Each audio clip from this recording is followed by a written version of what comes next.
perdavimą. Vilniaus rajono atstovams tenka daug gintis.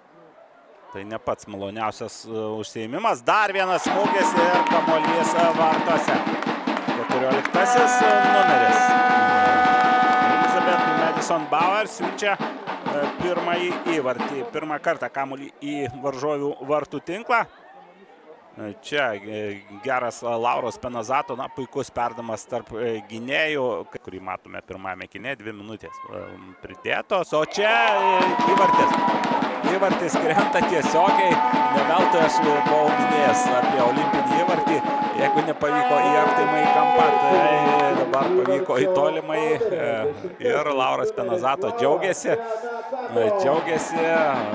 labai, čia aišku, Penazato. Ir dabar Justina Blaževičiūtė gali pasinaudoti savo greičiu. Blaževičiūtės perdavimas ir dar vienas įvartis. Puikiai sužaidė, sakyčiau, visą atakuojantį trijulį. Fantastinis dar kartą Lauros Penazato perdavimas. Išbėgimas dviese prieš vieną. Ir matote, kaip greičiu lenkia savo oponentę. Jau tiesiog jėgų nepakanka. O Gintra tomis erdvėmis, kurių vis daugėja, labai gerai pasinaudoja. Blaževičiūtė dar kartą siunčia kamuolį į vartų tinklą, mušdama 4. rungtynių įvartį.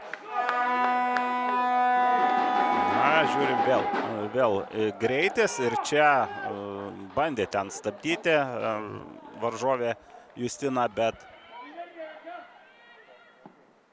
Papartytė prašė kamulio, tačiau nebuvo tiksliai perduotas ir dar vienas įvartis. Lauros Penazato tiesiog mėgaujasi futbolu. Na ir smagu matyti taip žaidžiančią žaidėją.